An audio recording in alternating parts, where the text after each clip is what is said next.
Welcome children. आज हम unit 4B I saw a new world मैंने एक नई दुनिया देखी पोयम पढ़ेंगे जिसके पोएट हैं विलियम राइट रेंस। पोयम पढ़ने से पहले हम जान लें पोएट के बारे में। Now the poet William right Reigns 1823 से 1882 was a versatile poet and writer. He is mostly remembered now for his many children's verses and his two-volume Chaucer's England. He also wrote many essays on various topics especially for children. William right Reigns का जन्म 1823 को हुआ था और उनकी मृत्यु 1882 को हुआ था। वो बहुत ही अच्छे पोएट और लेखक थे। उन्हें याद किया जाता है बच्चों के लिए, क्योंकि उन्होंने बच्चों के लिए कई लेख एवं कविताएं लिखे हैं जो बहुत ही प्रसिद्ध हैं। उनकी सुप्रसिद्ध रचना चौसर्स इंग्लैंड वॉल्यूम 2 जो है वो भी बच्चों के लिए ही लिखी गई है। यह पोयम भी उनके ही द्वारा लिखा गया है जो एक बच्चे का है। एक बच्चे के सपनों को इसमें दिखाया गया है। तो हम चलते हैं पोयम की ओर। बिफोर यू रीड, पोयम पढ़ने से पहले हम जान लें what type of world do you want to live in. Imagine a world where everybody looks the same and nothing changes. In this poem a child dreams of such a world.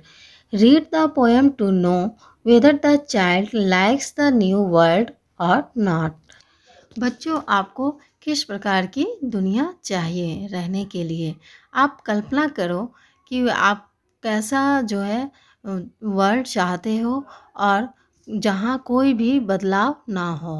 इस poem में एक बच्चे की सपना के बारे में बताया गया है। उसने एक सपना देखा और इस कविता को पढ़ के हम जान पाएंगे कि उसने जो दुनिया देखी सपने में, क्या वह दुनिया उसे पसंद है या नहीं है। तो हम जानने के लिए आगे पढ़ते हैं। I saw a new world in my dream where all the folks alike did seem. There was no child, there was no mother, there was no change, there was no other.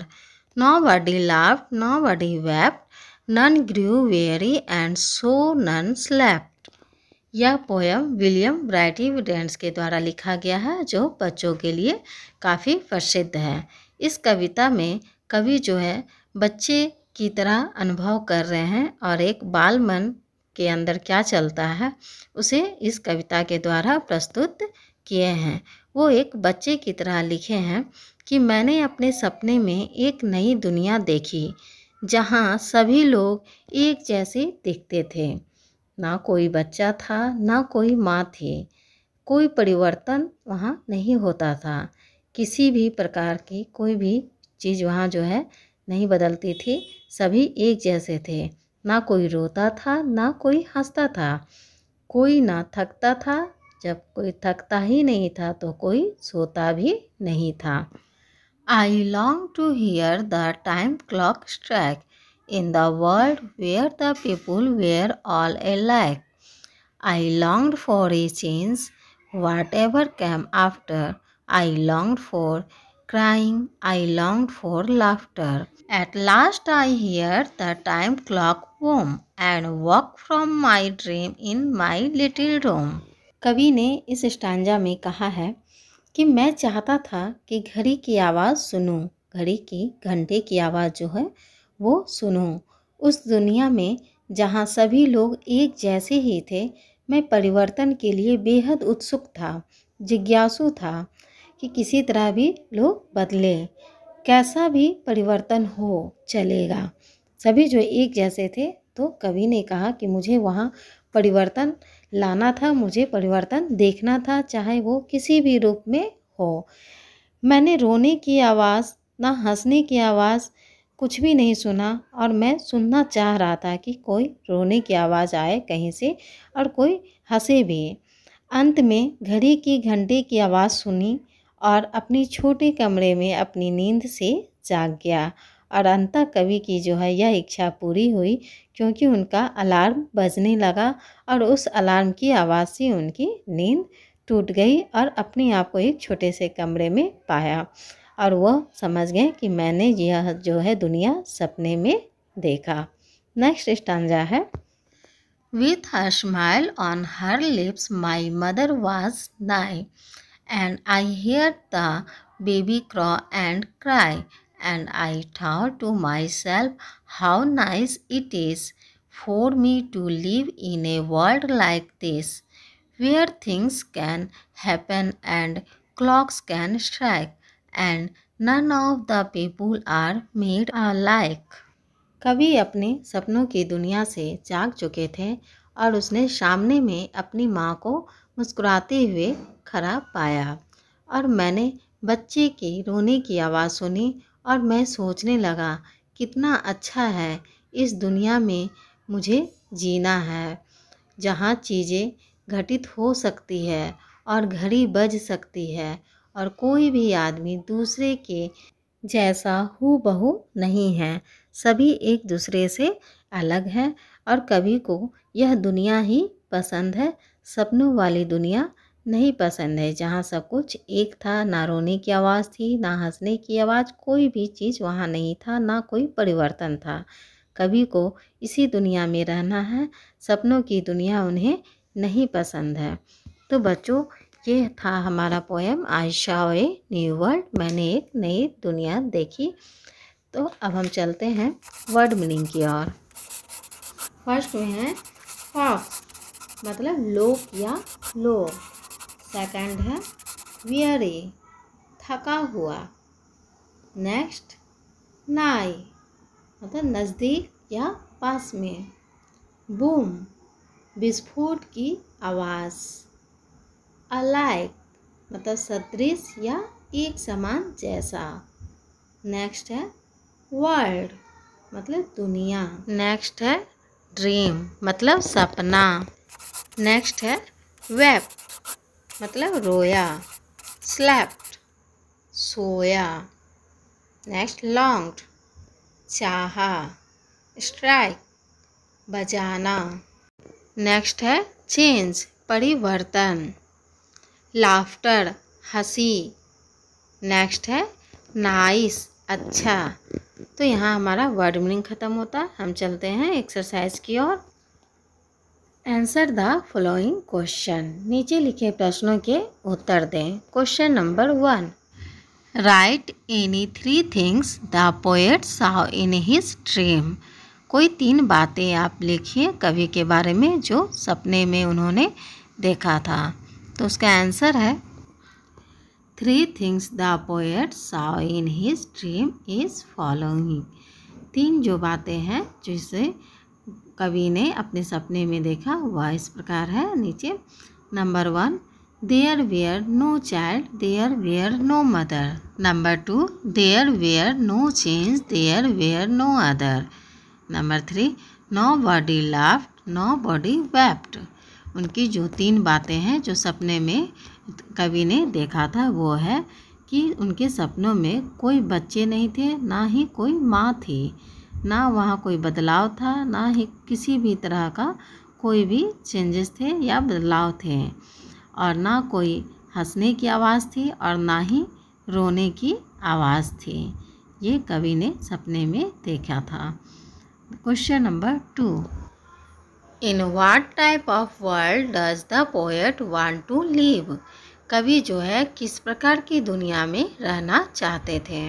तो उसका answer है where things can happen, clocks can strike and none of the people are made alike. जहाँ पर घटनाएं घटित हो, घड़ियाँ जो हैं वो बजे, मत घड़ी की आवाज़ आए और कोई भी आदमी जो है एक दूसरे के जैसा ना हो, ऐसी दुनिया में कवि जो है रहना चाहते हैं।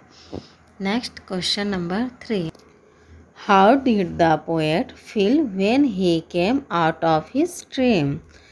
कवि को कैसा महसूस हुआ जब वह अपने सपनों से बाहर निकले। तो उसका आंसर है how nice it is for me to live in a world like this. सपने से बाहर आने पर उन्होंने कहा कि वाह, यह कितना सुंदर जो है दुनिया है, मैं यहीं रहना चाहता हूँ, बिल्कुल वैसा ही जैसा मैं चाहता हूँ। वो दुनिया उन्हें नहीं पसंद जो दुनिया उन्होंने सपने में देखा था। Next question number 4, does the poem appeal to you, why? क्या यह कविता आपसे कोई निवेदन करता है और क्यों करता है? तो उसका आंसर है the poem appeals to me because in this a child dreams such a world, imagine a world where everybody looks the same and nothing changes. इस कविता में कवि ने जो है निवेदन करते हैं हमसे और वो बता रहे हैं एक बच्चे के स्वप्न के बारे में जो उसने स्वप्न में देखा था कि सभी एक जैसे थे, किसी में कोई बदलाव नहीं था, ना वहाँ कोई हंसता था ना ही रोता था। वो जो दुनिया उन्होंने सपने में देखा उसे वास्तविक दुनिया से तुलना करके कवि हमें ये संदेश दे रहे हैं कि काल्पनिक दुनिया से अलग वास्तविक दुनिया है और सभी जो है विविधता में जो आनंद है उस आनंद को हमारे कवि इस कविता के माध्यम से बताए हैं और कहे हैं विविधता ही जो है हमारे माइंड को डेवलप कर सकता है। यदि सभी एक जैसे हों तो माइंड हमारा डेवलप नहीं होगा, इसलिए डेवलपमेंट के लिए विविधता आवश्यक है। इस क्वेश्चन का और भी आंसर हो सकता है। नेक्स्ट है tick the correct option. First में है आई रेफर्स टू हूम। आई जो है किसे संबोधित किया गया है, तो आपका फर्स्ट में है ऑप्शन चाइल्ड, सेकंड मदर और लास्ट पोएट। तो आई जो है वह पोएट को संबोधित किया गया है। नेक्स्ट है नंबर 2, व्हाट डज नाई मीन्स हियर। यहाँ पर नाई का मतलब क्या है, तो उसका मतलब है नियर, नज़दीक या पास। नेक्स्ट है what will be the opposite of nice. Nice का जो है अपोजिट क्या होगा, तो इसमें है ऑलवेज, नेफ्यू, बैड, तो इसका अपोजिट जो हो जाएगा बैड। नेक्स्ट है read the flowing lines and answer the question that follow. नीचे लिखिए पंक्तियों को पढ़ें और उन पर कुछ प्रश्न दिए गए हैं, उसके आंसर लिखें। वो पंक्ति है nobody laughed, nobody wept, none grew weary, so none slept. कोई भी हंसता नहीं, कोई रोया नहीं और ना ही किसी भी तरह का कोई काम था, जिसके कारण जब कोई थका ही नहीं काम से तो कोई सोया भी नहीं। इस पर जो है क्वेश्चन नंबर 1 है who are the nobody mentioned above. इस पंक्ति में जो है नोबडी जो है किसके लिए संकेत किया गया है, तो उसका आंसर है nobody mentioned above are the people whom the poet saw in his dream। Nobody जो है लोगों के लिए संबोधित किया गया है, वो लोग जिन्हें कवि जो है अपने सपनों में देखे थे। Next question B, why did nobody sleep. कोई भी आदमी जो है सोता नहीं था, क्यों, तो उसका आंसर है nobody became tired so nobody slept. कोई भी आदमी जो है थकता नहीं था, इसलिए कोई सोता नहीं था। नेक्स्ट है मैच द फ्लोइंग एंटोनिम्स। नीचे लिखे कुछ शब्द हैं, उसे उसके ऑपोजिट वर्ड से मैच करना है। फर्स्ट में है ब्लेम, इसका होगा ऑपोजिट प्राइस। डेड, इसका ऑपोजिट अलाइव। अलाइक, इसका ऑपोजिट डिफरेंट। नेक्स्ट है अनफिट, इसका ऑपोजिट हो जाएगा फिट। लव, इसका ऑपोजिट हैट। तो बच्चों यहाँ हमारा चैप्टर ख़त्म होता है। नेक्स्ट वीक हम नेक्स्ट चैप्टर के साथ आएंगे। Thank you.